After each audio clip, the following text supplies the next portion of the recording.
السلام علیکم ناظرین۔ امریکہ میں صدارتی الیکشن اور ریپبلکن امیدوار ڈونلڈ ٹرمپ کی کامیابی کے بعد پاکستان کی سیاست میں ایک ہلچل مچی ہوئی ہے۔ چاہے وہ جن کا سیاستدانوں کا تعلق حکومتی پارٹی سے ہے یا اپوزیشن سے ہے، ایک ہی بحث اور میڈیا کے اندر جو ہے وہ چل رہی ہے کہ کیا ڈونلڈ ٹرمپ اپنے دوست عمران خان کو جو ہے وہ جیل سے رہا کروا پائیں گے یا نہیں، کیا ڈونلڈ ٹرمپ حکومت پاکستان کو ان کی رہائی کا فون کریں گے۔ اس سے پہلے بھی جو امریکی صدور رہے ہیں، انہوں نے اپنے اپنے ادوار میں جب بھی انہیں کوئی ضرورت پیش آئی ہے، انہوں نے چاہے وہ جنرل پرویز مشرف ہوئے ہوں، چاہے جنرل ضیاء الحق تھے، چاہے محترمہ بے نظیر بھٹو تھی، چاہے میاں نواز شریف تھے، جب بھی انہیں ضرورت محسوس ہوئی انہوں نے خود بھی فون کیے اور اپنے دوست ممالک کے ذریعے بھی پاکستان کی حکومت پر جو ہے وہ دباؤ بڑھایا کہ جو انہوں نے کام کرنا چاہا وہ انہوں نے کروا لیا۔ اب یہ بحث جو ہے وہ بہت زیادہ چل رہی ہے کہ کیا جو ڈونلڈ ٹرمپ ہیں وہ اپنے قریبی دوست عمران خان کو ایک بار جو ہے وہ پھر جیل سے رہا کروا پائیں گے یا نہیں۔ امریکہ کے الیکشن کے بعد پاکستان کی سیاست میں اس حوالے سے بہت گرما گرمی چل رہی ہے، اور جو میڈیا پرسن ہیں، جو اینکر پرسن ہیں، وہ اس حوالے سے بھی کافی سرگرم دکھائی دے رہے ہیں۔ کچھ کہہ رہے ہیں کہ جو امریکی صدر ہیں وہ ایسا نہیں کریں گے، کچھ کہہ رہے ہیں کہ وہ امریکہ کے صدر جو ہے وہ فوری حلف برداری کے بعد جب وہ صدارت کا حلف سنبھالیں گے، اقتدار سنبھالیں گے، تو اس کے بعد وہ یہ کام فوری کریں گے اور عمران خان کو جو ہے وہ جیل سے رہائی دلوائیں گے۔ ناظرین، اس حوالے سے پاکستان کے ایک جو سینئر جرنلسٹ ہیں سہیل وڑائچ، انہوں نے آج ایک کالم بھی لکھا ہے، اور سہیل وڑائچ کا آپ کو پتہ ہے کہ ان کا اپنا ایک انداز بیان بھی ہے، اور انہوں نے جو موجودہ پاکستان کی صورتحال ہے، جو سیاسی صورتحال ہے، جو ڈونلڈ ٹرمپ کے الیکشن جیتنے کے بعد کی صورتحال ہے، انہوں نے اپنے انداز میں اس کی عکاسی کی ہے، اور وہ اس کے بعد وہ لکھتے ہیں کہ اپنے کالم میں انہوں نے جو ایڈ لائن دی ہے، جو کالم لکھا، انہوں نے لکھا ہے کہ میاں ٹرمپ اور تضادستان میں، جو اس کا جو ہیڈنگ ہے وہ ہے میاں ٹرمپ اور تضادستان میں۔ وہ آگے وہ لکھتے ہیں کہ تضادستان کے 5 پانیوں والے خطے میں امیر کبیر اور صنعت کار گھرانوں میں رواج ہے کہ بڑے بھائی اور خاندان کے چیئرمین کو میاں صاحب، ان کے چھوٹے بھائیوں کو حاجی صاحب، بٹ صاحب یا پھر ان کے نام نامی کے ساتھ صاحب لگا کر پکارا جاتا ہے۔ ڈونلڈ ٹرمپ بھی عمر میں بڑے ہیں، صنعتی تجارتی گروپ کے چیئرمین ہیں، تو گویا وہ 5 پانیوں کے میاں ٹرمپ صاحب ہیں، بہت بڑے بزنس گروپ کے سربراہ، اور ہمارے میاں صاحب کی طرح کامیاب ترین بھی ہیں۔ ڈونلڈ ٹرمپ کے حوالے سے وہ مزید جو ہے وہ لکھتے ہیں، ہمارے تقریباً سارے میاں صاحبان الحاج ہوتے ہیں، جوانی میں تو ادھر ادھر منہ مار لیتے ہیں، مگر جو ہی عمر میں پختہ ہوتی ہے، مذہبیت ان میں بڑھتی چلی جاتی ہے، جوانی میں تھائی لینڈ کے دورے، پختہ عمری میں بار بار عمرے ان کی زندگی کا اہم عنصر ہوتے ہیں۔ اسی طرح وہ لکھتے ہیں کہ میاں ٹرمپ بھی ساری آتے ہمارے 5 پانیوں کے میاں صاحبان کی طرح ہیں، جوانی میں کیا کچھ نہ کیا، فحش جنسی سکینڈل اور بار بار ملوث ہوئے، اپنے تجارتی سلطنت کھڑی کرنے کے لیے ہر طرح کی ہیر پھیر سے کام لیا، مگر اب وہ پکے عیسائی بن گئے۔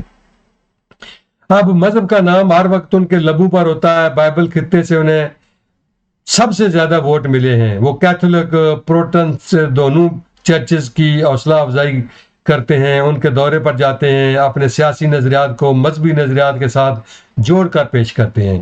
میاں صاحبان بھی ایک سے زیادہ شادی کرنے پر یقین رکھتے ہیں۔ میاں اور امریکی میاں ٹرمپ نے تو مختلف اوقات میں 4 شادیاں کی ہوئی ہیں، اور سارے بچوں کو انہوں نے بھی اپنے جو ہے وہ ساتھ رکھا ہوا ہے۔ اس حوالے سے جو ہے وہ ڈونلڈ ٹرمپ کے حوالے سے مزید لکھتے ہیں کہ ہمارے پنجابی میاں صاحبان اور امریکی میاں ٹرمپ صاحب میں بہت سی اقتدار مشترک ہیں، دونوں اخلاقیات کا پرچار کرتے ہیں، سب سے آگے ہیں، لیکن اپنے کاروبار میں، ملکی معیشت میں کسی اخلاقیات کے قائل نہیں۔ وہ جنگوں اور لڑائیوں کے لیے اس لیے خلاف نہیں کہ غیر انسانی اور غیر اخلاقی ہوتی ہیں، بلکہ وہ جنگوں کے اس لیے خلاف ہیں کہ جنگیں ذاتی معیشت اور قومی معیشت دونوں کو نقصان پہنچاتی ہیں۔ ہمارے میاں صاحب بھی گورنمنٹ کو ٹیکس دینے کے قائل نہیں۔ میاں ٹرمپ کے خلاف بھی ٹیکس اور کرپشن کے کئی مقدمات ہیں۔ اس بار میاں ٹرمپ نے دوبارہ امریکہ کا صدر منتخب ہونے کے بعد دورہ تاجکستان کا فوری فیصلہ کر لیا ہے۔ وہ اس حوالے سے ناظرین جو آج کا کالم اصل میں جو انہوں نے لکھا ہے وہ اس حوالے سے لکھا ہے کہ تاجکستان کے حوالے سے کہ میاں ٹرمپ جو ہے وہ ایک بار پھر میاں ٹرمپ نے جو صدر منتخب ہونے کے بعد دورہ تاجکستان کا فوری فیصلہ کر لیا ہے۔ اصل میں وہ اپنے ذاتی یار کپتان خان کے جیل میں بند ہونے پر بہت پریشان ہیں۔ دوسرا ان کی اہلیہ میلانیا بھی تاجکستان کی کئی خواتین کی طرح ان کی پرستار ہیں، ان میں کوئی بھی جو رات کو سو نہیں سکتی۔ میلانیا بار بار میاں ٹرمپ کو جگہ جگہ پک کر ان پر دباؤ ڈالتی ہیں کہ فوراً کپتان کو باہر لائیں۔ اپنی اہلیہ کے دباؤ اور اوورسیز پاکستانیوں کے درد دل کو محسوس کرتے ہوئے میاں ٹرمپ بھی اپنا چین اور سکون کھو چکے ہیں۔ راتوں کو کروٹیں لیتے لیتے ان کے منہ سے بے اختیار امی امی نکلتا ہے۔ خیر میاں ٹرمپ کے دورے کا اعلان ہوتے ہی جنوبی ایشیا میں کھلبلی مچ گئی ہے۔ مودی نے بار بار فون کرنا شروع کر دیا ہے کہ میاں ٹرمپ پہلے بھارت آئیں، مگر ٹرمپ کی مودی سے یاری تو ہے لیکن عشق صرف کپتان سے ہے، اور پھر وہ بیوی کی وجہ سے بھی مجبور ہے۔ چینی پریشان ہو گئے ہیں کہ ٹرمپ تاجکستان میں کیا چند چڑھائے گا۔ مڈل ایسٹ میں مسلم ممالک اور اسرائیل دونوں کے کابینہ اجلاس بلا لیے گئے کہ میاں ٹرمپ تاجکستان چلا گیا تو ہماری امید کا کیا بنے گا۔ ساری دنیا کے ممالک کوشش میں لگ گئے کہ کسی نہ کسی طرح ٹرمپ کو اپنے ملک بلائیں۔ مودی نے تو یہاں تک بیانیہ دے دیا کہ پاکستان جا کر قیام کریں لیکن کچھ دیر کے لیے دہلی اسٹاپ ضرور کریں۔ میاں ٹرمپ نے دورہ تاجکستان سے پیدا ہونے والی لہر میں لندن میں ایک پرہجوم پریس کانفرنس ہوئی جس میں دنیا بھر کے صحافی شریک ہوئے۔ پریس کانفرنس لائیو ٹیلی کاسٹ ہوئی۔ یہاں ٹرمپ کے ذاتی دوست، برطانوی پارلیمان اور امریکی کانگریس پر اثر رکھنے والے بین الاقوامی امور کے سب سے بڑے زلفی بخاری نے پریس کانفرنس میں یہ اعلان کر کے سنسنی پھیلا دی کہ وہ میاں ٹرمپ کے ساتھ تاجکستان جا رہے ہیں۔ میاں ٹرمپ کے ہمراہ خود جا کر اڈیالہ جیل کا دروازہ کھولیں گے۔ تاجکستان میں فوراً فیصلہ کیا گیا کہ اشتہاری زلفی بخاری کے تمام مقدمات ختم کر کے انہیں وی آئی پی اسٹیٹس دیا جائے۔ راتوں رات عدالت لگا کر تمام مقدمات ختم کر دیے گئے۔ میاں ٹرمپ زلفی اور میلانیا کے ہاتھوں میں ہاتھ ڈالے جب اسلام آباد میں اترے تو پیپلز پارٹی نون لیگ کے وزراء وزیر اعظم قطار اندر قطار کھڑے تھے۔ جس طرح صدر بش کے زمانے میں رچرڈ آرمیٹیج نامی پہلوان کے فون پر جنرل مشرف کی حکومت ڈیر ہو گئی تھی، اب بھی مقتدرہ کا وہی حال تھا۔ تاجکستان چونکہ ہمیشہ سے امریکہ کا دست نگر رہا ہے اس لیے مقتدرہ بھی لاحق حاضر تھی۔ باوردی دستے اسلامی کے لیے تیار تھے۔ راولپنڈی اسلام آباد کی ساری خلقت سڑکوں پر امڈ آئی۔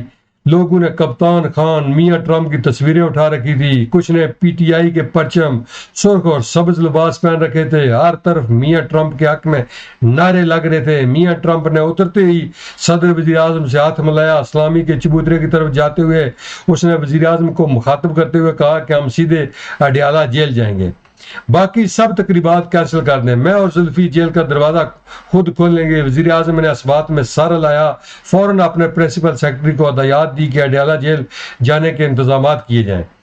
اچانک ہر طرف موسیقی کا شور سنائی دینے لگا، پرندے چہچانے لگے، سبز طوطے فضا میں نمودار ہوئے، انسانوں کی طرح بولتے ہوئے عمران اور ٹرمپ کی رٹ لگا دی۔ بلبلیں اور نغمہ فغاں ہو گئی۔ سارے ملک کی ڈولی اور راگ و ساز سے کھیلنے والے رنگ برنگے کپڑے پہنے سڑک کے دونوں طرف کھڑے ساز چھیڑ رہے تھے۔ ہر طرف جشن کا سما تھا۔ میاں ٹرمپ، زلفی اور میلانیا ایک ہی گاڑی میں سوار ہوئے۔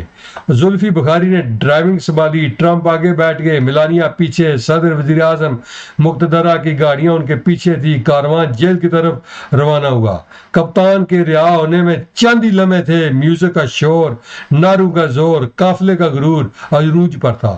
اچانک دھماکہ ہوا، سب کچھ الٹنے لگا۔ اسی دوران میری آنکھ کھل گئی، دیکھا تو تاجکستان ویسے کا ویسا ہی تھا، یہ سب میرا وہم تھا۔ ناظرین، یہ آج کا سہیل ابراج کا کالم تھا جس میں انہوں نے جو پاکستان کے عوام کے دل و دماغ میں ہے اس کی عکاسی کی ہے۔ امید ہے آپ کو آج کا میرا ولاگ پسند آیا ہوگا۔ ناظرین، لائک اور شیئر کرتے رہیں، انشاءاللہ بہت جلد نئے ولاگ کے ساتھ آپ سے ملاقات ہوگی. اللہ ہم سب کا حامی و ناصر ہو. والسلام.